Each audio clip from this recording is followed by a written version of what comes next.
morning to James, who's texted us as well on 81333. Can I get a shout out for my free exhibition, Number in Time and Space, which opens tomorrow at the Minories Gallery in Colchester. It reveals the forgotten symbolism in British architecture, real Da Vinci Code stuff, says James, and it's running until the end of the month. Love the show. You're welcome, James. Happy to do a shout out. We like doing shout outs.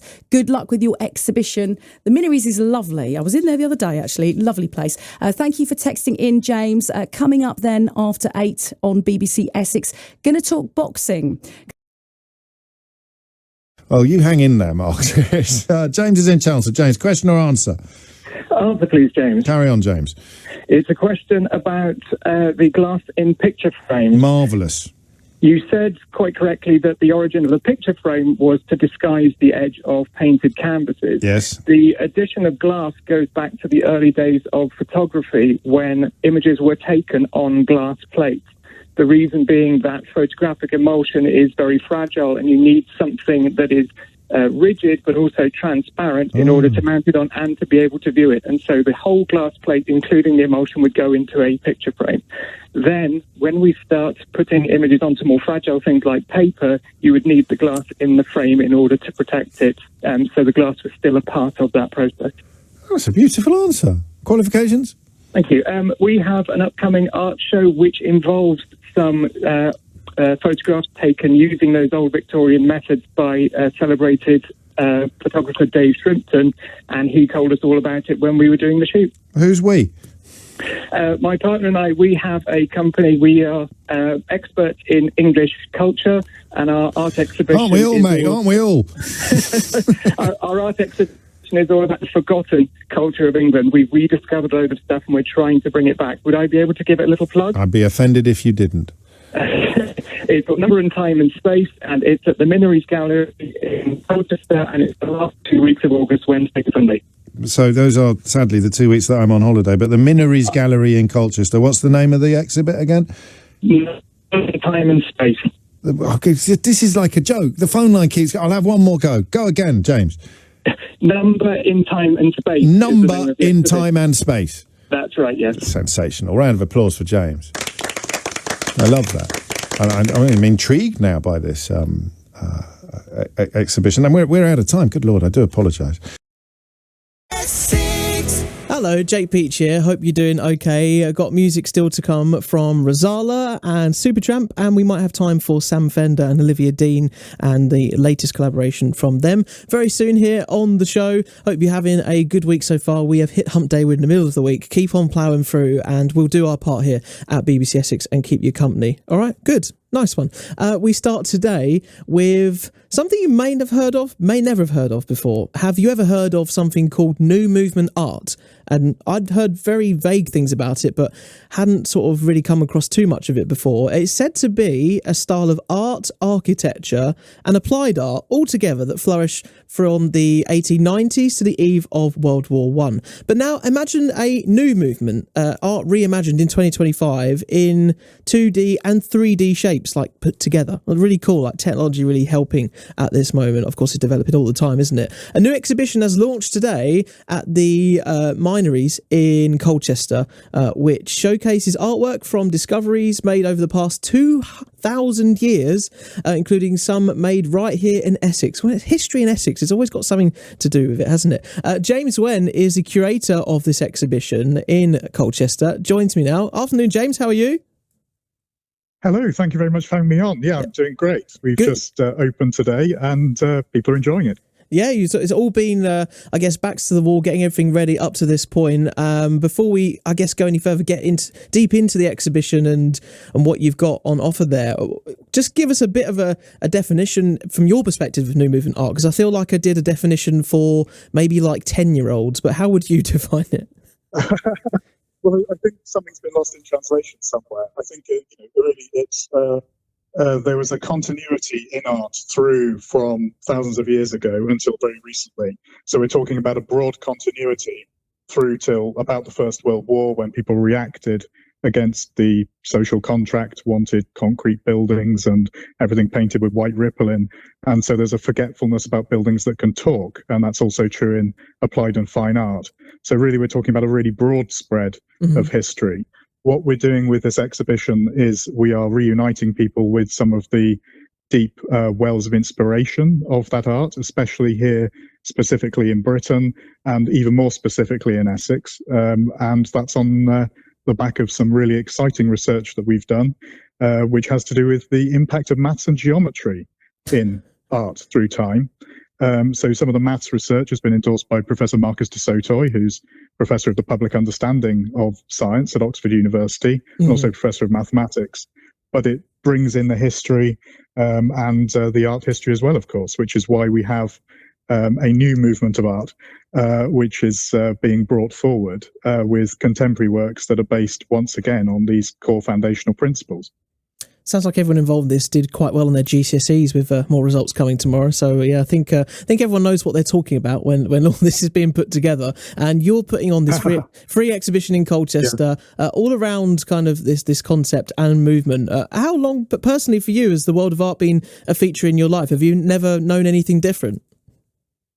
Well, I think the story started with me and my partner met at Cambridge University, and I read Anglo-Saxon, Norse and Celtic, which is history and archaeology and language from the early Middle Ages.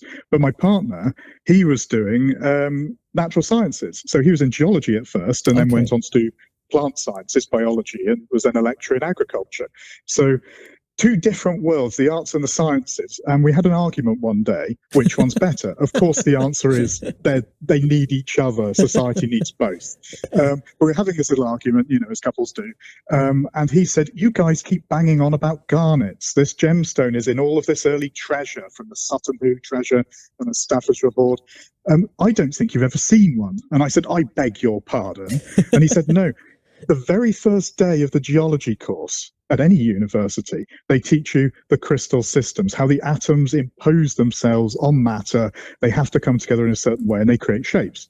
You need to identify these under a microscope or when you've got your rock hammer up a cliff. And he said, this is a garnet. And from his collection, he brought out a perfect garnet crystal with its original shape. And that shape is a thing called a rhombic dodecahedron, which sounds very complicated, but it's a 12-faced sort of round thing like a football, but faceted with flat sides, and there are 12 of them. And I immediately started swearing because you hold one up and one half of that is how they made their church tower roofs in the Anglo-Saxon period. And in one click, one passing of a stone between hands, two mysteries at once were solved. And from there, everything's opened up like a flower. Yeah, and you were sort of caught in it, and it's always these tiny little, I guess, passageways into things like this where you're just like, oh my god, I've landed upon something here, and I've got to delve into it a bit more. And yeah, it definitely sounds like that's been the case for you, James. We'll come back to you. Absolutely. Yeah, we'll come back. We'll come back to you in a second and get more into what's involved in obviously the exhibition itself and some of the things you've researched and come across, what people can be expecting if they come up to Colchester at the Minories around there. We'll back James in a second. Okay, right now we are talking about a really intriguing exhibition that is launched today in Colchester, which focuses on artwork from discoveries made over the past 2,000 years. It's called Number in Time and Space, Exploring Plato's Fifth Element, and it all centres around a rhombic dodecahedron, like a 12-sided shape, as James Wen, our guest, the curator of the exhibition, has kind of gone into a little bit here. But James, boiling it down maybe to I guess zooming out a little bit in terms of like what we learn in maths at school and science and a lot of the principles we come across that govern this world that we live in. How much of these things, or maybe these basic elements, are sometimes ignored to understand the world that we're in? Well, it's quite funny because I don't think any of the maths is ignored. But weirdly, this shape, the rhombic dodecahedron, makes the maths a lot easier than the way it's taught in schools. So we all know about cubes. And then a teacher will talk about how in a square, the diagonal is the square root of 2 because of Pythagoras. Yeah. And then the long diagonal right the way through a cube from corner to corner is the the square root of 3, pardon me, and all of this sort of thing. But that sort of gets, I slipped up, which just goes to proof, doesn't it? But when you see these things in 3 dimensions, and you've got a shape that is playing with all of this, a really good way of thinking about the rhombic dodecahedron is it's a cube that's got Egyptian pyramids glued to each one of its square faces. So the triangular outward face of the pyramid line up to make your lozenges or rhombuses on the outside. But essentially, you've got a cube covered in pyramids. And then suddenly it's easy. And the faces of it being 1 to the square root of 2, you can sort of intuit that by looking at it. But saying it in words, I'm sorry we're on the radio, it makes it harder. But you see it in person. And one of the stars of the exhibition is this tiny object, about the size of, well, I suppose, a quail's egg, but it's small. It's a bronze object found here in Essex, in Wickham Bishops.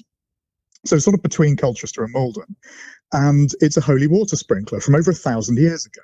Right. And this is the very first time it's been on public display in the 30 years since it was discovered. But we discovered it as researchers through the Portable Antiquities Scheme, where metal detectorists log all of their finds. And we're thrilled to be able to bring it onto public display because this object is a rhombic dodecahedron, but also showing the lines with all of the mats. It's a real Rosetta Stone for the art history of England, which has been obsessed with this. Some of our research uncovered the geometry behind the King's Coronation pavement, which sounds miraculous to say, but I assure you it's all going through peer review. We're not just, one of our friends says there's a lot of people have drunk the believe me bar dry when it comes to geometry, but we're very happy we've got the mathematicians like Marcus de Soto to say that we're all right.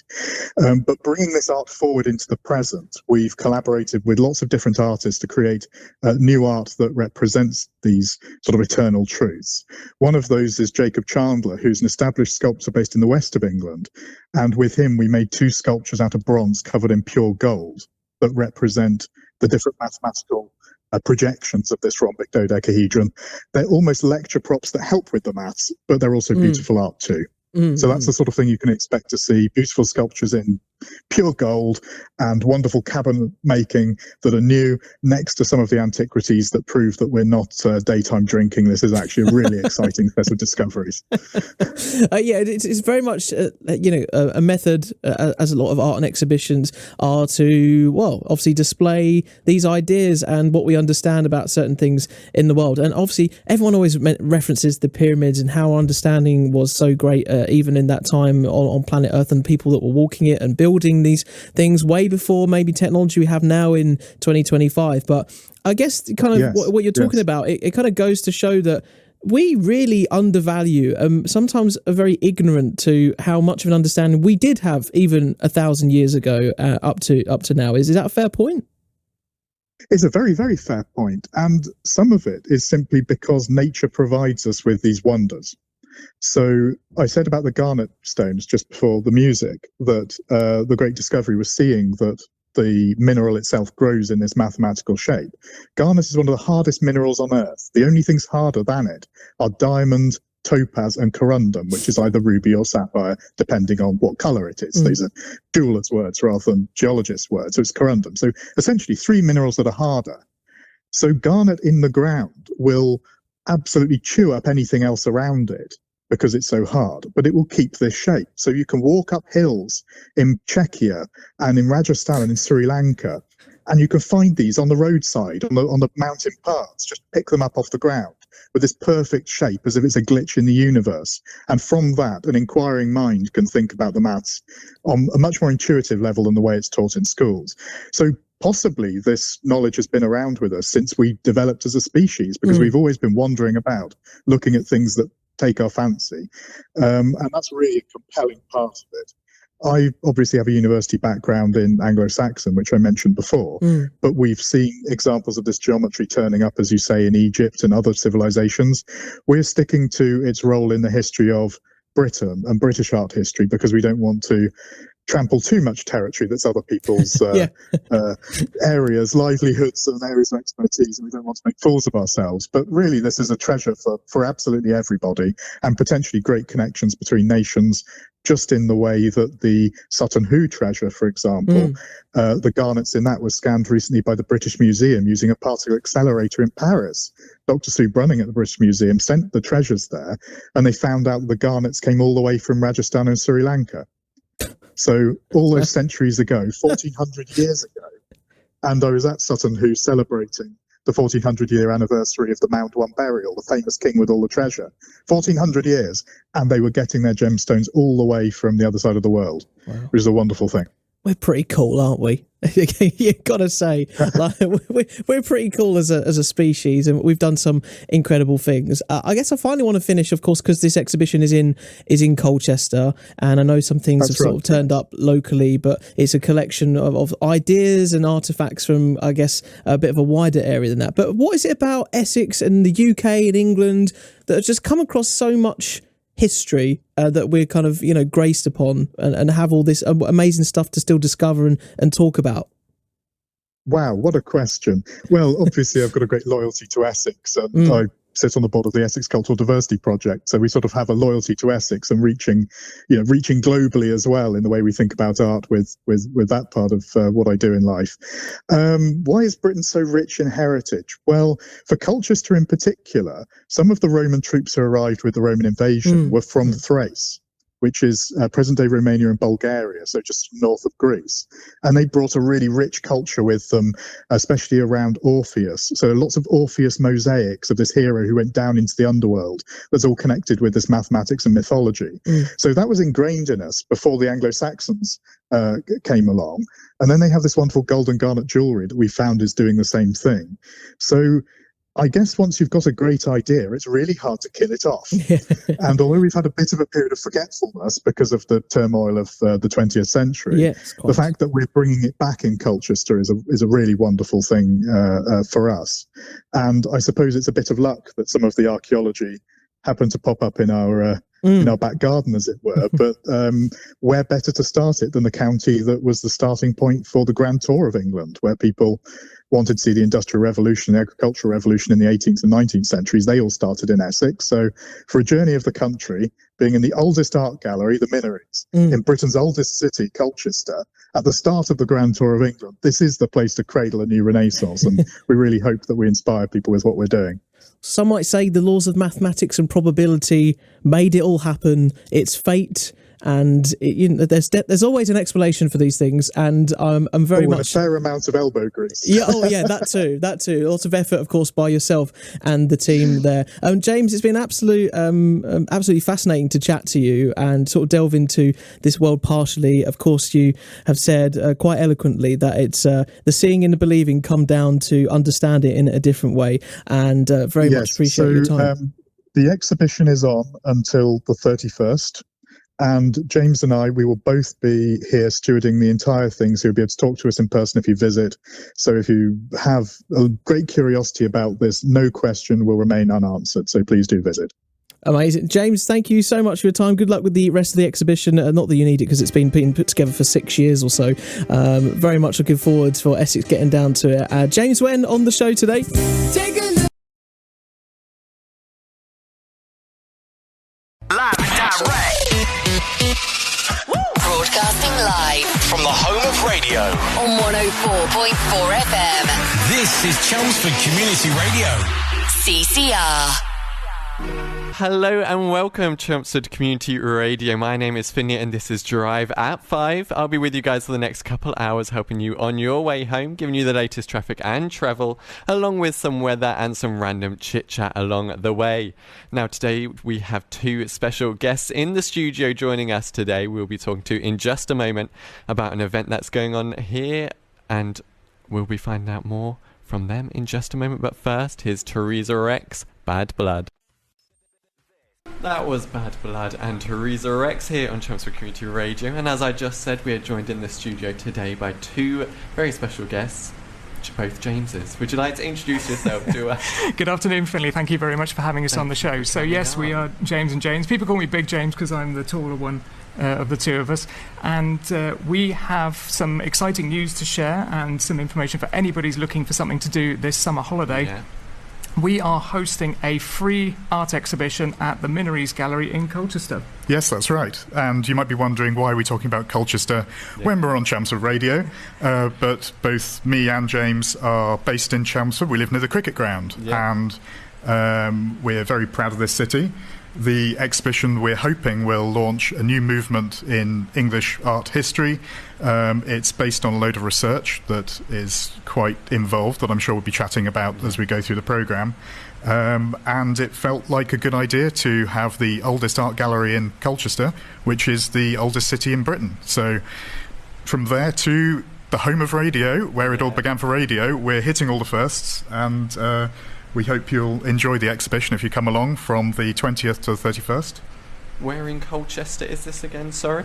So this is being held at the Minories. It's a little art gallery that's just a little way down from the castle. It's an old Georgian townhouse, isn't it? It's really lovely. Well, even better than that. It's refaced in the Georgian period. It's actually a 16th century building, but the room we're in is certainly Georgian. We've got the ballroom upstairs, which is quite famous to people in Essex. It's a really lovely room, and some of the exhibition deals with history of dance as well, so it's really appropriate. So enough for there for everyone in all kinds of leaps of life, I guess.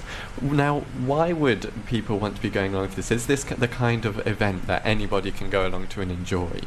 I would say it is. I mean, I will say you don't have to be a great art lover in order to get a lot out of this. Really, it's more of a historical exhibition, because what we have done over the last 6 years is we have made some massive discoveries in terms of English culture. We've discovered the forgotten meaning of a load of different symbols and patterns and things like that, things that you see in architecture all around you, and we're there to explain it to people, to reacquaint them with it. So I would say if you're interested in architecture, if you're interested in history or philosophy, then I would say that this is an exhibition that you would enjoy. And this also has ties to mathematicals and STEM also, doesn't it? That's right. And I suppose as soon as you start saying there's maths and geometry and it's all the key to unlocking art, we've heard it all before. A friend of ours has this phrase where he says that too many people have drunk the believe me bar dry. So after years of people talking about all sorts, from ley lines to sacred geometry, people have had their fill. We are lucky that we're able to get the attention of Professor Marcus de Sotoy, who is the Professor of Mathematics at Oxford University and also the Simoni Professor for the Public Understanding of Science. And he said these lads are onto something, their maths is not wrong, actually sit up, not a drill, this is really good stuff. But it's important to us in the art exhibition not just to bring the contemporary art that's been spurred by this, but also the primary evidence. Yeah. And one of the most important things that's on display comes right here from Essex, from just down the road from Chelmsford, at a place called Wickham Bishops. Many of you will be familiar with the village. Yeah. And in about 32 years ago, Gary Crace, who is a superstar of the Portable Antiquities Scheme, metal detectorist, archaeologist, an absolute all-round good chap, he found a tiny bronze object that is full of mathematics. We think it's a holy water sprinkler. It's some kind of finial, socketed, cage-like object.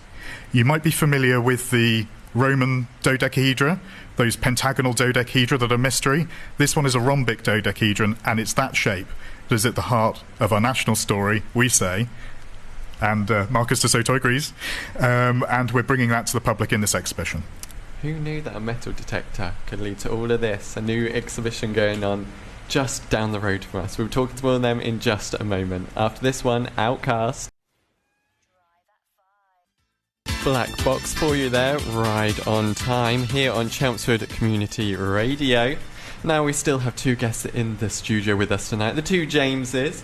They're talking to us about a new exhibition that's going on called Number in Time and Space, exploring Plato's fifth element. Can you explain to us a little bit what that name comes from? What's the reason for that name? Yes, of course. I'll say to anybody who heard the word maths just before the break and reached for their radio dial in disgust that this is not in any way a kind of heavy, lecturing kind of exhibition. What we have discovered is all to do with this. I'll show you this little thing that we brought along to the studio here today. So what James has in his hands is a crystal of garnet, the favourite gemstone that the early medieval people made their jewellery out of. If you've heard of Sutton Hoo and the treasure there and the Staffordshire hoard, all of those glistening red gemstones are garnet. But nobody could explain why they were interested in it until that fabulous object from Essex that we talked about earlier, the dodecahedron found at Wickham Bishops, a little bronze mathematical object from the Anglo-Saxon period. And if you're trying to figure out in your head what a rhombic dodecahedron is, imagine a cube and then just stick Egyptian pyramids onto the sides of it until you can't stick them anymore. That's what it looks like. Sure, and these garnet crystals naturally grow in this 12-sided shape. People can't believe it when they see it. They really are beautiful, beautiful things, and they look like they should be man-made, but they're not. And the connection to Plato is that in one of his books he says that the form of the universe has 12 sides to it. One for each sign of the zodiac. Exactly, but he doesn't say what that shape is. He leaves it as a bit of a mystery. And we've realised that the reason why the Saxons were obsessed with garnet is because it grows in this 12-sided shape. And then that connection finds its way into architecture in this country all the way through, right up until the First World War, when we think that this information was thrown out. So all of the sort of most important buildings of state, so Westminster Abbey, the Houses of Parliament, the Old Bailey in London, they all have references to the shape because it goes all the way back to Plato. Including Chelmsford Cathedral, which is plastered with little poised squares, which is one of the projections of this shape. So if you hold it up, you can see some of the stonework from our very own Chelmsford Cathedral in this stone. It's been right at the heart of things. But in the Anglo-Saxon period, they capped their church tower roofs with a thing called a Rhenish helm. It's like taking a square carpenter's pencil and sharpening it with four strokes of your penknife. That kind of shape is one half of this rhombic dodecahedron. So that's another way of thinking about it. So it's really central, but nobody had noticed. Maybe that's because people in my department at university, Anglo-Saxon, never bothered talking to people in James's department, which was geology. So after 100 years each of teaching these subjects, we finally put two and two together, and with a little bit of help from Wickham bishops here in Essex, we're able to crack the code. So we've probably all inadvertently been seeing these rhombic dodecahedrons all around and just not even noticing it. Oh, like you wouldn't believe. And not necessarily the whole thing, because actually this is not a very familiar shape in the round to people. But a lot of the time it finds expression either by the sort of silhouettes that it casts or the cross-sections that you get through it. So you've probably walked on a floor with octagonal tiles before, haven't you? You've seen them in bathrooms and things like that. That's actually a reference to the shape, because you can fit these together without any gaps, and then when you slice through it, you get a pattern of octagons with squares filling in between. And that's everywhere, you know, so you see that probably, 100 times a year in your life, or maybe even more if you've got it on your own bathroom. But people just have thought for the last 100 years, well, it's just a pretty decorative pattern. They haven't thought that it's important in any way. Well, then who knew your bathroom toilet might be a throwback to the Anglo-Saxon period? Absolutely. 4 minutes, Madonna featuring Justin Timberlake. And just before that, we were talking about how these dodecahedron shapes have been influencing toilets, and from throne to throne, apparently they've also been influencing the coronation. Do you want to elaborate more on that for us? Keeping it classy here on Chelmsford Community Radio, talking about toilets. Yes, let's take it up a notch. Yes. Because actually our research did influence the coronation of Charles III. We certainly believe so. If you want to make one of these shapes, I said before that you can get a cube and stick pyramids onto it. That's by adding something to something, you can make the shape. But if you want to carve it out of wood or carve it out of stone, you know how masons and carpenters will draw a pattern on the side of something to show where to cut through? Well, the pattern that you draw on the side of a cube to make a little rhombic dodecahedron inside, it's a tilted square, a poised square, a square up on its corner. But the best way of making it accurate is to measure a third of the way along each edge and then sort of draw it like a noughts and crosses board. So this pattern turns up in 2000 BC in Latvia. We've seen it inside of an Egyptian pyramid, but it's also found here in England in the Millefiori glass, these little glass decorations in the Staffordshire Hoard Anglo-Saxon treasure. And then James made a huge discovery. Yes, we went to Westminster Abbey and I peered over the balcony down onto the coronation pavement where the monarch sits to be crowned, and I saw a big poised square in the middle, and I said, you know what, I bet that is in the right proportion. And so we went home and managed to find a picture of it and looked at it, and sure enough it is. And oh yes, it was. And so we let the Chapel Royal know before Her late Majesty passed away, and we think that this may have been what caused the little screen that goes around the king when he's anointed to be a perfect cube right in the middle of that poised square, that cube inside of the pyramids, to make sure that he gets adequately cooked with holy energy and turns into the chap we all need. Yes, and it doesn't seem to have worked every single time. I mean, Henry VIII certainly didn't get the sort of message that it's meant to be about making them a good soul and honourable and virtuous and things like that. But that's the idea. They're meant to be sort of surrounded by this big three-dimensional shape, and then it will sort of change them in terms of their behaviour. But it's worth saying that it doesn't work by hocus pocus. It's all about the meaning of the shape. as James said earlier, you can fill three-dimensional volume with no gaps in these. So it's a bit like that old Freemasons idea of the cubes fitting together in a perfect society. So it's a more complicated version of that.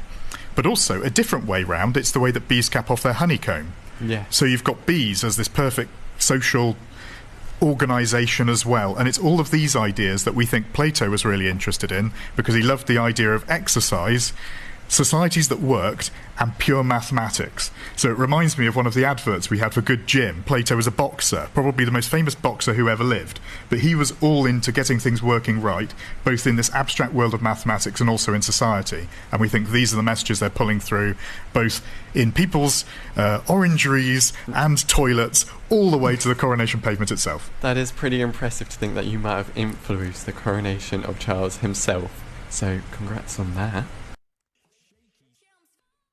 Hyperactive, Thomas Dolby here on Chelmsford Community Radio, where we still have our lovely guests in the studio today, and we've just been talking about gold shiny things, because everyone loves a gold shiny thing to look at. So what gold thing might be coming to this exhibition? So a moment ago we were talking about the way that you can think about this special shape, the rhombic dodecahedron, that's in the Wickham Bishop's dodecahedron, the Anglo-Saxon object found nearby to Chelmsford.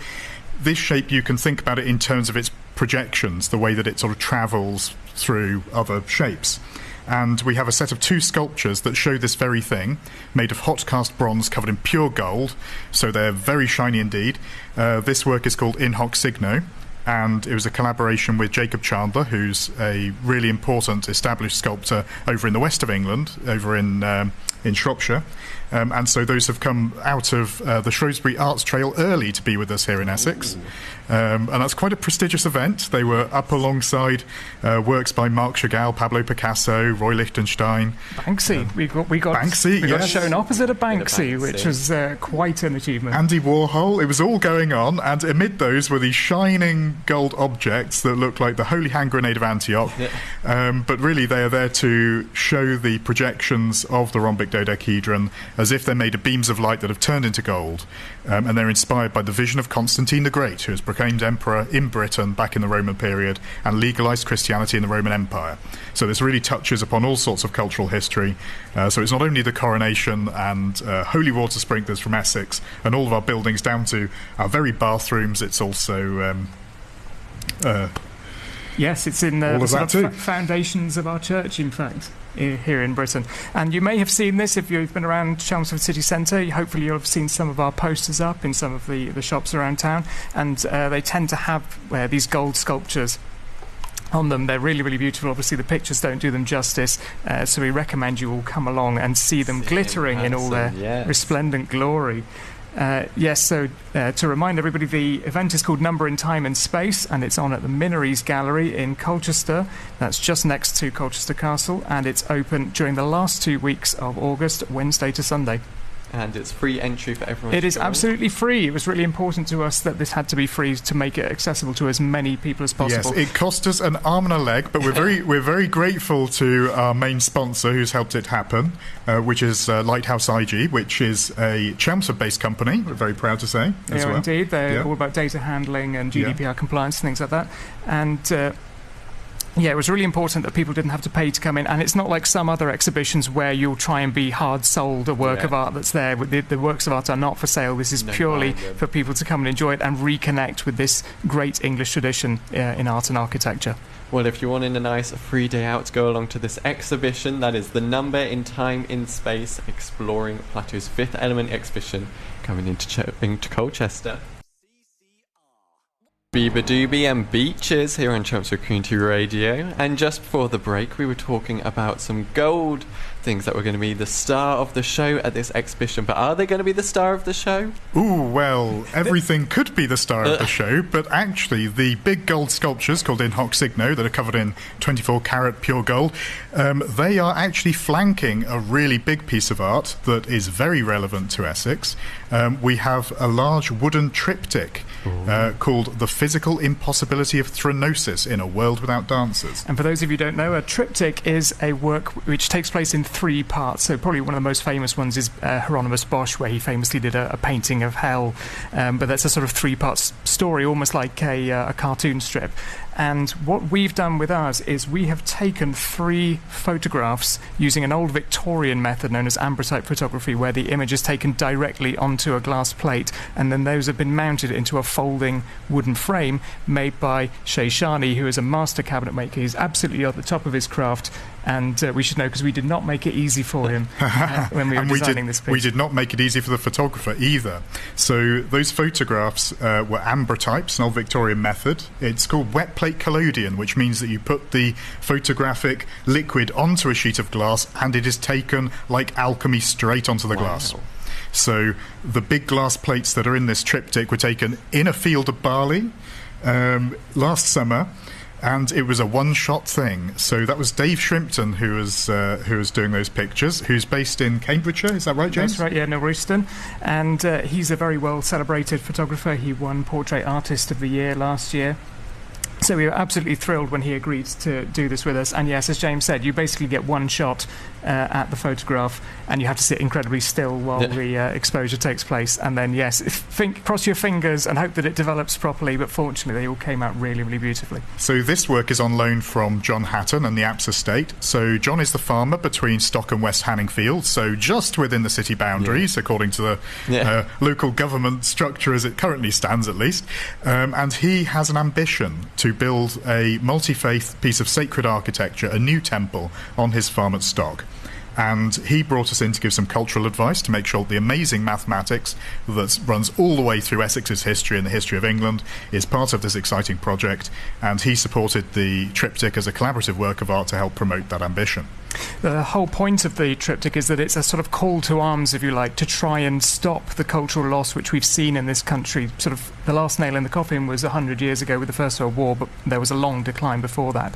And so what the 3 images show, on the left-hand side, you've got a figure bound and tied to a chair. That's actually James. It's actually me, yes. But with a bag on his head. A bag over my head as if I'm about to be executed, because this is an ancient, terrifying ritual of initiation where you'd have dancers with weapons clashing over you to get into the mysteries that were brought over to Essex with the Thracian 1st Cavalry all the way from the Balkans. So there's a tomb of Longinus in Colchester Museum showing one of these cavalrymen all the way from Thrace, and that's what they brought with them. So yes, in the left-hand image there's this seated figure waiting for his initiation, which cannot happen because he doesn't have the people around him who know what to do in terms of the dance. So in the second panel we have just the empty chair that he's in, but the chair itself has motifs carved into it which show knowledge of this tradition, but nobody is around to interpret it. The mathematics of the rhombic dodecahedron that we had at the top of the programme. That's right, James. And then in the final panel, the chair has been lost, burnt in a fire, rotted, whatever it might be, and so there's the empty field. So it's the only really sort of slightly sort of alarming piece. It's a call to action. What is the 4th season? Is it the 4th season off at the right, where you have the destruction of the natural world, even less, even less, even less? Or is it off at the left, where the dance starts up again? Well, it's an impressive feat. And how long did it take for you until the development of these photographs came out? How long did it take you to know if you'd gotten it spot on? The great thing about Dave is that he has made himself a portable darkroom. So he bought an old van and made a darkroom in the back of it. So he would take the picture, whip the glass plate out of the camera, he would disappear into the van for a few minutes, and we all sort of have to stand around shuffling nervously and waiting. But then he would come out and he would literally develop it in front of our eyes. He puts it in the fixative bath, and what looks like just a sort of plain milky plate of glass will slowly develop the image. And because of the way that it's done, it's a direct positive process, so you don't have to wait to see the final result. It emerges right there in front of your eyes. It's better than some people who, yes, have to take the glass plates away and then they will take a few days to develop it and then they'll get back to you. But we had one shot at this, and if we'd screwed it up, we would have to go out to the field all over again. And what it leaves on the glass is silver. So not only do we have gold in the sculptures, we also have silver. We have bronze. And we have bronze. And we have gemstones. And all of this richness, like a jewel box, is inside the ballroom at the Minories Gallery on the High Street in Colchester. And that's from the 20th to the 31st of August. So if you're wanting to go see a beautiful display, pop along. Admission will be free. John Legend and Love Me Now here on Chelmsford Community Radio, and today is a bit of a special day for some people, being Results Day, and we wanted to give a special shout out to you guys. Do you want to say a special shout out to all of them all? Absolutely. So whether it's good news or bad news that you've got today, we just want to say the most important advice that we will give all of you, which is keep on learning. if you don't know what you're going to do in life, if you're at a bit of a crossroads in your life and you're not really sure where to go, or indeed if things look like they're going swimmingly, I would say keep your head in a book and keep surrounding yourself with people who also love learning, because it wasn't until we were in our 30s that actually we stumbled across this stuff, and we wouldn't have done if we hadn't kept our hands in education for a long time. That's right. And you never know when your degree is going to come in handy. No, you never do. My undergraduate degree was in Anglo-Saxon, Norse and Celtic, so that early medieval history and language, and it was years later that we made these discoveries that brought me back into it like a boomerang. But between that, I had a career in refugee work, so the world's your oyster. And it was weirdly auspicious, wasn't it? Because it was your 30th birthday that this whole thing started. Spooky, isn't it? Just by coincidence, yeah. You were called out to investigate a place in Essex, which may be familiar to listeners, which is Braxted Park, which is about halfway between here and Colchester. And they had a very strange underground structure that they couldn't explain, and you were called in as a possible expert, and from there everything has snowballed and we've ended up where we are today. That's right. It's a really strange building. So it's inside the dam of the lake. It's this round brick rotunda with a dome and columns that is underground inside the dam of the lake. You reach it by boat and go through something that looks like a hobbit hole and then delve underground through a light lock, so you're in the darkness with these little points of light coming in through these little round windows in the ceiling, and then you burst out of a door at the back into a secret garden. How about that? That sounds fun to me. I think we should go. Yeah, absolutely. It's what in theme park terms today would be called a walk-through attraction, and so it's meant to be like a journey through the tomb of Christ and into the afterlife. So this was really crazy stuff that people were doing this 200 years ago now. It was all full of hidden meanings, and that's what put us on the scent of looking more deeply into the art history, and everything has exploded from there. So you heard it here. Keep on learning and keep on exploring. Katie Tunstall with Suddenly I See. Now we are here in the studio still with two people here to talk about the Number in Time and Space exhibition, and apparently they've been in a bit of trouble with the church. Tell us more about Yes. that. It has, it's true. Well, it's all sorted now. I'm going to say that now, just in case there's anybody at home worried about this.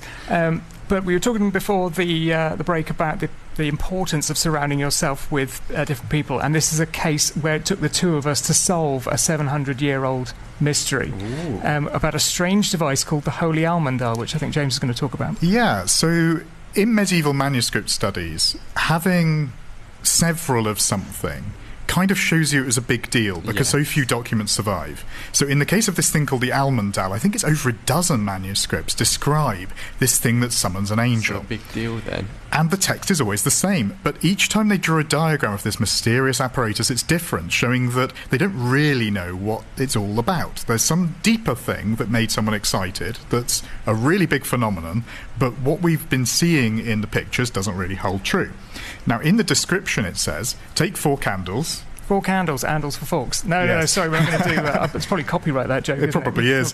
Whoops. But you take 4 candlesticks with 4 candles and you suspend a wax, what it calls an altar, but a wax sort of board in between them. And it says you burn incense underneath. Well, it says mastic, so it's not there for any holy reason. It just makes thick smoke. Yes. And then you pierce holes through this board inside of some stars, 4 stars in the corners. Now what we realised is that the way that you put that poised square through a cube to make this special shape that we've been talking about, the rhombic dodecahedron, the honeycomb way of doing that is hexagons that go through hexagonal stars. So if you do that, and if the thing isn't flat but is like a pyramid, 1/2 of an octahedron, then it actually does the projection thing. This is in some of our sculptures, but it makes a rhombic dodecahedron floating in light, a bit like the plumb bob in The Sims. It makes this floating bright shape in the middle of this thing in the smoke, and that's what it does. So it's a 700-year-old hologram machine. Hologram projection, but they didn't have a word for hologram or projection, so they plumped for angel, considering it's got a meaning about harmony. So we sort of were very excited about this, and we had one made. We had one, probably the first one in hundreds of years. Beautiful cabinetry by Sheshani. Yeah, probably the first one that's accurate, and we said, well, we'd like to do a little talk about this at a church in London, which is built in the shape of one of these things. We were told, yes, that would be lovely, and we got a little feature in the newspapers saying that it was going to happen, and somebody read it and complained. And they wrote to the Bishop of London. Which was fine. So we relocated the lecture, and we did the lecture instead. Jeeves and Worcester style, we decamped to the Farmers Club in Whitehall and did it there. But for a few days, we were sort of fugitives from the clergy. But all's well that ends well, because it's been seen in person by 2 bishops, and they've said that it's absolutely wonderful and is really quite a lovely thing, and you can see it for yourself at the Minories Gallery from the 20th to the 31st in Colchester. So go along to check it out and see it for yourself, the thing that got them in trouble a bit. 17 Going Under by Sam Fender here on Chelmsford Community Radio Drive at 5. Now we have 2 guests in the studio today who are just about to talk to us about another sculpture by Shay. That's right. So we've just had some Sam Fender, who's my absolute favourite, and of course one of his great songs is Dead Boys. And there's a dead boy of our own, an Essex boy, the Bishop of London, St Erkenwald, the patron saint of London that you've never heard of. I was going to say, I don't think many people have actually heard of him. No, because obviously London had the Great Fire. Everyone learns about it in school. 1666, the whole thing burns down, and Christopher Wren builds the great big St Paul's that we've got now. The shrine to the patron saint, St Erkenwald, our Essex boy, got destroyed in that. But this sculpture by Shay Sharney, called the Tetractys, is based on the old shrine, the medieval shrine to Erkenwald that was in the old St Paul's. It's based on the... What would you call it, James? Well, it's the symbol which was important to the ancient Greeks. So it started as a sort of triangle of 10 dots, and they realised that you can put numbers onto these, and they came up with the harmonics of Western music. So if you start with 1 at the top of the pyramid, as it were, and in one direction, as you go down, you double, in the other, you treble, you get a sequence of numbers, and if you convert those into musical notes, then they are harmonic. So this was a big thing, a big discovery in the ancient world. And it's really curious that it ends up being the sort of basis of the Shrine of the Patron Saint of London. So Erkenwald has form in this department because there's a wonderful Middle English poem, called Erkenwald, which is about his miracles. And the miracle that it talks about is that he raised the dead. Yeah. So I think he probably, being the Bishop of London, he won't get in trouble at all. But he spoke to this body that was found uncorrupted and asked it, "Are you a saint because God's preserved your body?" And the body sits up and says, "Well, no. I was a Lord Mayor of London from the pagan days, and my virtue has preserved me to give me a second chance at getting into heaven." So St Erkenwald cries a tear, and when the tear hits the body, he's baptised, and his soul goes up to heaven, and the body turns into dust. It's a really, really amazing story. And the shrine itself is really curious because in the centre of this sort of pediment with the in the shape of the Tetractys, there was a socket in the middle which was to hold a natural sapphire crystal. And we've talked on the show about garnet, which grows in the sort of 12-sided shape. Well, sapphires naturally grow as hexagonal columns, and so there is a sort of hexagonal socket in the middle of this. Now, our budget doesn't quite stretch to beautiful gem quality sapphires for this exhibition, so we had one made out of glass by an artist called Caroline Weedman, and listeners might know her. If you ever went to Barleyland's craft village, she used to have a stall there, and she used to make little figurines out of glass, so listeners may be she is an absolute superstar Essex artist. And we absolutely love working with her. And Erkenwald is this go-between from the old pagan classical knowledge through the Middle Ages, preserving things, and we're preserving his legacy too in this sculpture. And you'll be able to see that sculpture. Do you want to remind them again when and where they can go and see this? Absolutely. So the exhibition is called Number and Time and Space, and it's at the Minories Gallery in Colchester. It's the last 2 weeks of August, and it's open Wednesday to Sunday. It's completely free, and if you're interested in architecture, history, philosophy, then I think that you will find this interesting. Go along and have a look. Jess Glynn and Hold My Hand, and thank you everyone for coming along to listen, and thank you very much, a big special thank you to both James for coming into the studio today and talking about the exhibit. Thank you very much. It's an absolute pleasure. It's a real pleasure to come on and talk about this. We're really passionate about the research, and we really hope that we see lots of people coming along to the exhibition in Colchester. And just a reminder again, when is it and where is it? It's at the Minories Gallery. It's just down the road from the castle, and it's the last 2 weeks of August, Wednesday to Sunday. We're not open on the bank holiday. I'm really sorry about that. And yes, it's completely free, so do come along and check it out. And if you have any more questions, hopefully you'll spot them there, and they'll be there to answer any questions you might have. We sure will.